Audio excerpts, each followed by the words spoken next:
بسم اللہ الرحمن الرحیم۔ السلام علیکم، کیسے ہیں آپ سب؟ امید ہے کہ آپ سب ٹھیک ہوں گے۔ آج ہم قوم عاد کے بادشاہ شداد کے بارے میں بات کریں گے۔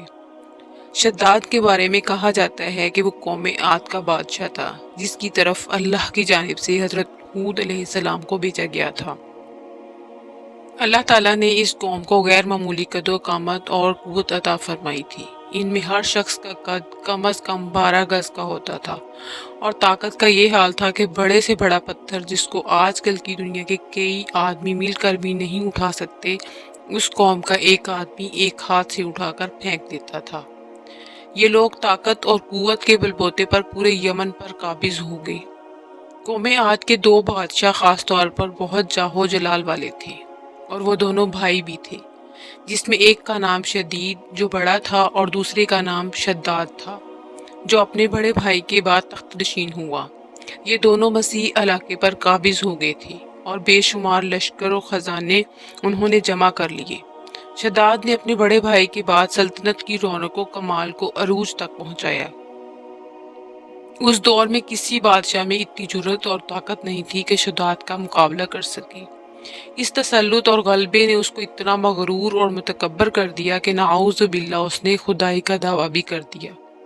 اس وقت کے علماء اور نیک لوگ جو سابقہ انبیاء کرام کے علوم کے وارث تھے اسے سمجھایا اور اللہ کے عذاب سے ڈرایا، تو وہ کہنے لگا کہ جو حکومت، دولت اور عزت اس کو اب حاصل ہے، اس سے زیادہ اللہ تعالیٰ کی عبادت کرنے سے کیا حاصل ہوگا۔ جو کوئی کسی کی حکمت و عطائیت کرتا ہے تو یا تو عزت و منصب کی ترقی کے لیے کرتا ہے یا پھر دولت کے لیے کرتا ہے، اور مجھے تو یہ سب کچھ حاصل ہے، تو مجھے کیا ضرورت ہے کہ میں کسی کی عبادت کروں۔ تو سمجھانے والوں نے یہ بھی کہا کہ یہ حکومت اور دولت ایک فانی چیز ہے، جبکہ اللہ کی اطاعت میں نجات اور جنت کا حصول ہے، جو دنیا کی ہر دولت سے بہتر اور زیادہ قیمتی ہے۔ تو شداد نے پوچھا کہ یہ جنت کیسی ہوتی ہے، اس کی تعریف اور خوبی بتاؤ۔ تو نصیحت کرنے والوں نے جنت کی وہ صفات جو انبیاء کرام علیہ السلام کی تعلیمات کے ذریعے ان کو معلوم ہوئی تھی اس کے سامنے بیان کی۔ تو شداد نے کہا کہ مجھے اس جنت کی ضرورت نہیں، ایسی جنت تو میں خود ہی دنیا میں بنا سکتا ہوں۔ چنانچہ اس نے اپنے افسروں میں سے 100 بہترین افراد کو بلایا اور ہر ایک کو 1000 آدمیوں پر مقرر کیا، اور تعمیر کے سلسلے میں ان سب کو اپنا نقطہ نظر اور پسند سمجھا دی۔ اس دن سے شداد کی مسلسل یہ کوشش رہی کہ وہ ایک ایسا شہر تعمیر کرائے جو ہر لحاظ سے جنت جیسا ہو۔ اس نے اپنے بھانجے زہار کو، جو ایران کا حاکم تھا، بلاوا بھیجا کہ جتنا سونا چاندی تمہارے پاس جمع ہے وہ فوراً میرے پاس بھیج دو۔ اس کے بھانجے نے ایسا ہی کیا، اور شداد نے پورے ملک میں اپنے کارندے روانہ کیے جو بہت بڑی مقدار میں سونا چاندی جمع کر کے لائے۔ شداد نے جنت بنانے کے لیے ملک شام کی ایک صحت و افزا مقام کوہ عدن کو منتخب کیا، اور اس کے متصل ایک مربع شہر جو 10 کوس چوڑا اور 10 کوس لمبا کو بنانے کا حکم دیا۔ اس شہر کی بنیادیں اتنی گہری کھدوائیں کہ پانی کے قریب پہنچا دی، پھر ان بنیادوں کو سنگ سلیمانی سے بھروا دیا۔ جب یہ بنیادیں بھر کر زمین کے برابر ہو گئیں تو ان پر سونے چاندی کی اینٹوں کی دیواریں چنی گئیں۔ ان دیواروں کی بلندی اس زمانے کے گز کے حساب سے 100 گز مقرر کی گئی۔ جب سورج نکلتا تھا تو اس کی چمک سے دیواروں پر نگاہ نہیں ٹھہرتی تھی۔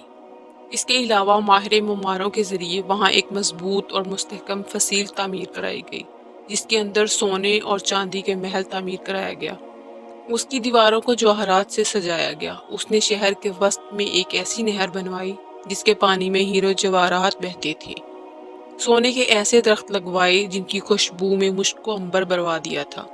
جب ہوا چلتی تھی تو مشک و عنبر کی خوشبو پورے شہر میں پھیل جاتی تھی۔ کہا جاتا ہے کہ شداد نے محل کے چاروں طرف سونے کی اینٹوں سے 12,000 کمرے تعمیر کرائے، اور ہر کمرے کو یاقوت اور ہیرے جواہرات سے مزین کیا گیا۔ اس کے علاوہ دنیا کے ہر کونے سے خوبصورت اور جوان عورتوں کو وہاں لایا گیا۔ یہ عظیم الشان جنت نما شہر تقریباً 12 سال میں مکمل ہوا، اور مکمل ہونے کے بعد شداد کو اس کی تکمیل کی اطلاع دی گئی۔ تو شداد نے تمام امراء اور ارکان دولت کو حکم دیا کہ سب اس شہر میں آباد ہو جائیں۔ پھر شداد خود اپنے لاؤ لشکر کے ہمراہ انتہائی تکبر اور غرور کے ساتھ اپنی جنت کی طرف روانہ ہوا۔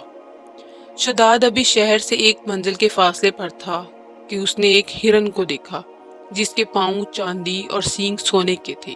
پھر ان کو دیکھ کر وہ لالچ میں آ گیا اور اسے پکڑنے کے لیے اس کے پیچھے اپنا گھوڑا لگا دیا اور بھاگتے بھاگتے وہ اپنے لشکر سے جدا ہو گیا۔ جس کے بعد اس نے شداد کو پکارا کہ شداد، تو نے آج محل تعمیر کر کے یہ سمجھ لیا کہ اب تم موت کے پنجے سے بھی آزاد ہو چکا ہے۔ یہ سن کر شداد کا رواں رواں کانپنے لگا اور اس نے پوچھا کہ تو کون ہے؟ تو اس نے جواب دیا کہ میں ملک الموت ہوں۔ تو شداد نے کہا، اس وقت تمہیں مجھ سے کیا کام ہے اور میری راہ میں رکاوٹ کیوں بنے ہو؟ تو ملک الموت نے کہا، میں تیری روح قبض کرنے آیا ہوں۔ شداد نے کہا، مجھے کم از کم اتنی مہلت دے دو کہ میں اپنی بنائی ہوئی جنت کو اپنی آنکھوں سے دیکھ لوں۔ تو ملک الموت نے اجازت نہ دی، چنانچہ شداد گھوڑے سے گرا اور مر گیا۔ اور اس کے لشکر نے ایک آسمانی چنگار سنی تو پورے کا پورا لشکر ان فن میں ختم ہو گیا اور جنت جانے کی بجائے ملک عدن پہنچ گیا۔ جبکہ ایک اور روایت میں ہے کہ جب شداد شہر کے دروازے پر پہنچا تو ابھی اس نے گھوڑے کی رکاب سے ایک پاؤں نکال کر دروازے کی چوکھٹ پر رکھا ہی تھا کہ اس نے وہاں پہلے سے ایک اجنبی شخص کو کھڑے ہوئے دیکھا۔ تو اس نے پوچھا کہ تو کون ہے؟ تو اس نے کہا، میں ملک الموت ہوں۔ تو پوچھا کہ تم کیوں آئے ہو؟ تو اس نے کہا، تیری جان لینے آیا ہوں۔ تو شداد نے کہا، مجھے اتنی مہلت دے دو کہ میں اپنی بنائی ہوئی جنت کو دیکھ لوں۔ تو جواب ملا کہ مجھ کو حکم نہیں۔ تو کہا کہ چلو اس قدر مہلت ہی دے دو کہ میں گھوڑے سے اتر آؤں۔ تو جواب ملا کہ اس کی بھی اجازت نہیں۔ شداد کا ایک پاؤں رکاب میں اور دوسرا چوکھٹ پر تھا کہ ملک الموت نے اس کی روح قبض کر لی۔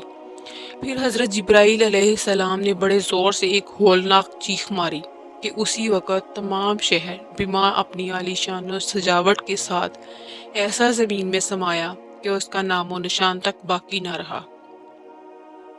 قرآن پاک میں اس کا ذکر اس طرح ہوا ہے۔ ترجمہ: وہ جو ارم تھے بڑے ستونوں والے اور شہروں سے اس کی مانند کوئی شہر شاندار نہ تھا۔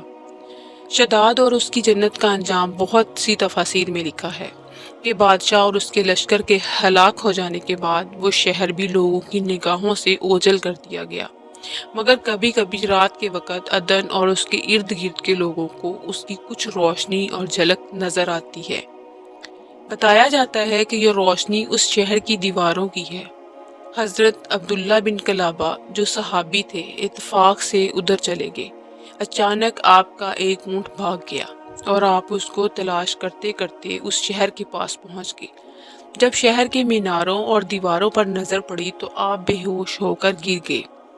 پھر جب ہوش آیا تو سوچنے لگے کہ اس شہر کی صورتحال تو ویسی ہی نظر آتی ہے جیسی نبی کریم صلی اللہ علیہ وآلہ وسلم نے ہم سے شداد کی جنت کے بارے میں بیان فرمائی تھی۔ کیا میں خواب دیکھ رہا ہوں یا اس کا کوئی حقیقت سے تعلق ہے؟ اس کیفیت میں وہ اٹھ کر شہر کے اندر چلے گئے۔ اس کے اندر نہریں اور درخت بھی جنت کی طرح تھے، لیکن وہاں کوئی انسان نہ تھا۔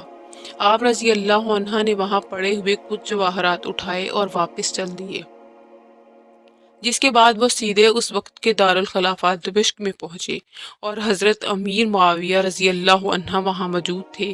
وہاں جو کچھ ہوا ماجرا ان کے ساتھ پیش آیا انہوں نے بیان کیا۔ تو حضرت امیر معاویہ رضی اللہ عنہ نے ان سے پوچھا کہ وہ شہر آپ نے حالت بیداری میں دیکھا تھا کہ خواب میں؟ تو حضرت عبداللہ نے بتایا کہ بالکل بیداری میں دیکھا تھا۔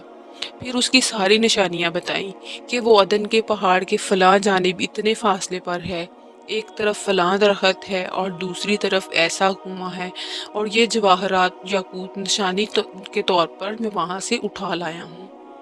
حضرت امیر معاویہ رضی اللہ عنہ نے یہ ماجرا سننے کے بعد نہایت حیران ہوئے۔